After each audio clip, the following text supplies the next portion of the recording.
Good morning. Today we're going to talk about surface area, which is how much paper would it take to cover the object. You find the area of each surface and add them together to find the total surface area. Today we're going to be looking at a triangular prism.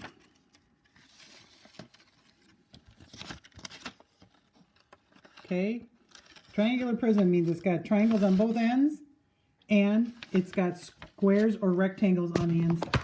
The thing about a triangular prism is you have to remember you have to find all the different shapes that are involved. So you have a square, a square, a square, so that's 3 total squares, and a triangle, so 2 total triangles.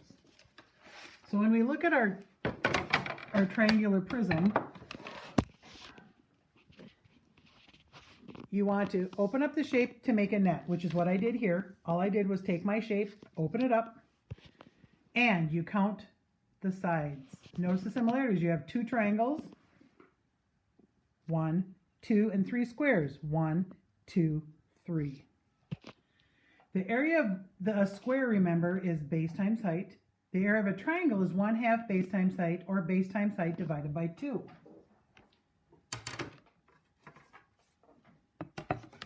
When we look at this triangular prism, we need to figure out what the area of each of our triangles are.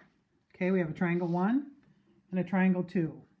If they're 8, if the height is 8 and the base is 8, you can take 1/2 base times height, or base times height divided by 2, which would be 1/2 of 8 times 8, or 8 times 8 divided by 2, which is 64 divided by 2, or 32 square units. Now that is for each triangle. But remember, you have 2 triangles, so 32 plus 32 gives you 64 square units just for the triangles. Last piece of the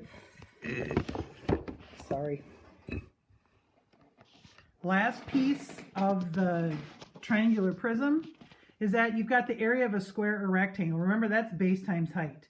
And in our net, we have 1, 2, 3 of them, and they're all the same. So we can take base times height. So we take base times height is 8 times 8, which is 64, and I have 3 of them, so I have 192 units. So the total surface area of this triangular prism would be 32 for the first triangle, 32 for the second triangle, 64 for the first square, 64 for the second square, and 64 for the third square, or a total of 256 square units.